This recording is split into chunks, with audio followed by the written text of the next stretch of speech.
Dana Rock 08 back again on our video. What is up, everybody?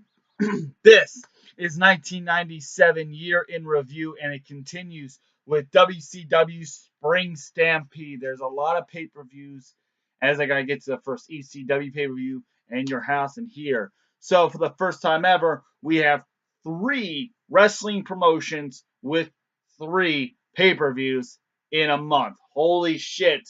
There's a lot of pay-per-views. Imagine being, imagine growing up back then and you want to order all 3 pay-per-views. That's insanity. You know, which one would you choose? Would you choose Spring Stampede? Would you choose Barely Legal? Or would you choose In Your House? It's incredible.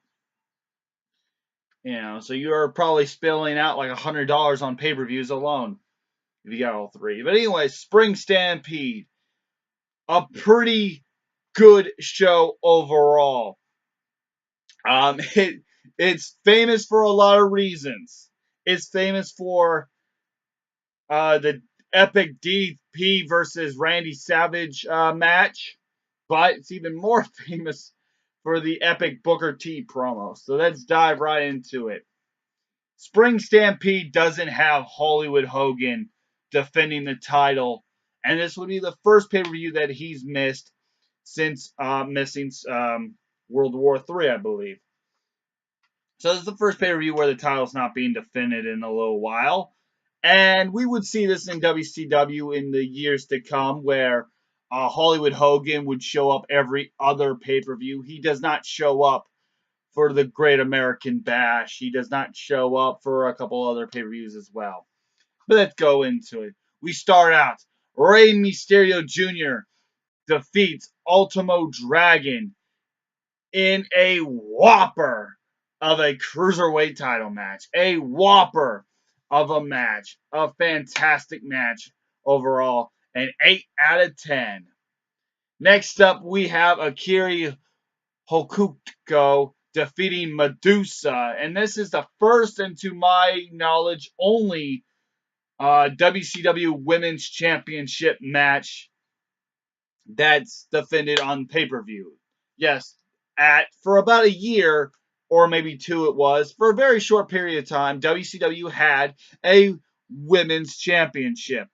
It was basically like the WWF Women's Championship at the time, where it would be basically Medusa facing a bunch of Japanese women.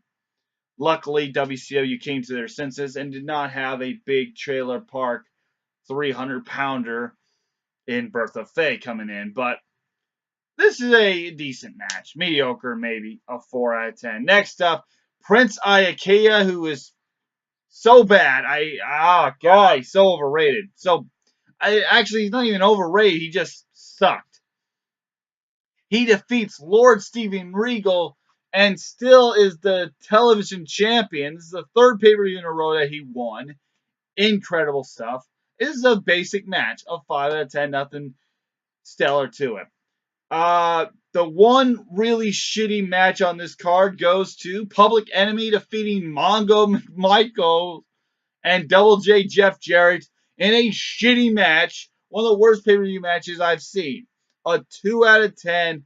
It's up there with some of the shit from WrestleMania 13. It's up there with some of the shit from Sold Out. It is a pretty shitty match. Then we have the promo, the Harlem Heat, more specifically the this is part where Booker T, he grew up in the streets of Houston, so as a black man growing up in the streets, and probably the bad streets of Houston, you kind of get carried away, and you use that word. They've used that word quite a lot, and maybe he just forgot that he's on live television, and you can't say that specific word. We take what we want, and after we take Lex Luger and the Giant, we want the gold sucker Hulk Hogan. We're coming for you. And I'm so happy that it's uncensored in this show. For so long on the Classics on Demand, it was after we take Luke Zulu and the Giant, we want the gold sucker Hulk Hogan, we're coming for you, sucker. But here, it is the N-word. So, and then Hogan afterwards say, am I at least a good N-word? And then you would have the intensity of Vince McMahon going up to John Cena. I think it was, maybe it was the Great American Bash in 2005 or some fucking pay-per-view like that, or Judgment Day or Survivor Series in 2005. And Vince McMahon says, what up, Mike? And so on and so forth, right in front of Booker. So I don't know if that was a rib or whatever the fuck, Vince McMahon just being an asshole. But anyways, it's the promo, and it's one of the reasons why this pay-per-view was very good. Next up, we have Dean Malenko and Chris Benoit going to a no contest in a really good United States title match. Unfortunately, the finish ruined it from being a 9 out of 10 in my opinion. Drops it down to a 7.5. Still a great match overall until the finish where you have Nancy and Jacqueline fighting it out. And then Eddie Guerrero comes out for some reason. Kevin Sullivan's there. Arn Anderson. And you have a clusterfuck of all these people interfering. They take the belt away. And Eddie Guerrero is taken hostage, basically reluctant. Eddie Guerrero is walking away with Kevin Sullivan and Jacqueline like like a little boy who don't want to go on the big scary roller coaster. He doesn't want to go, but they're forcing him into it. Whatever. A great match, shit ending, 7.5 out of 10, no contest. Kevin Nash defeats Rick Steiner for the World Tag Team titles. And I know what you're thinking. How a one-on-one match for the World Tag Team titles? Well, Scott Hall is basically not showing up anywhere. He is nowhere to be found at all. And so Scott Steiner took it upon himself to go into Kevin Nash's locker room and try to get his ass out and try to beat him up. And then security comes in and Doug Dillinger with the fucking mace maces Scott Steiner, and he's going taken to jail. So now it's Kevin Nash versus Rick Steiner, and this match is basically a squash match. It's basically a squash match. Kevin Nash basically kills and beats the shit out of Rick Steiner. There's not a whole lot of offense from Rick Steiner. He gets maybe 3 or 4 moves. Nick Patrick comes and have some simpy for Rick Steiner, but Kevin Nash this time has no simpy whatsoever for the Steiners. Ted DiBiase is showing some simpy, but so Kevin Nash basically squashes Rick Steiner. I give it a 4.5. Because there is some dissension. They are teasing some dissension there, at least with the referee and Ted DiBiase in the NWO. But everything's hunky-dory towards the end, or at least up until Savage loses. So next up we have Lex Luger and the Giant defeating Harlem Heat in a tag team match, which might as well be a fatal 4-way match. Now, anyone can tag in at any point. At some point, it is Booker versus Stevie Ray in this match. At some point, it is Lex Luger versus the Giant. Because WCW like to have their singles title matches. They like to have them in tag team matches. So whoever got the pinfall got to face Hollywood Hogan at any point in time in the future. So Harlem Heat goes down. Giant goes for a choke slam, but instead he tags in Lex Luger. Lex Luger gets the torture rack and on Booker, and he taps out. So Lex Luger and the Giant wins, but it's Lex Luger who is the bigger winner, and he gets a future World Heavyweight title match against Hollywood Hogan. And an episode of Nitro in August, which I will review because I already did Starrcade, by the way. A 6 out of 10. I don't like it when WCW done this. They did it quite a lot of times when they would put a singles contendership for a singles title. They would put a contendership or a singles title on the line in a tag team match, like Starrcade 2000. I did the triple threat tag team ladder match. Was a #1 contendership for the cruiserweight title.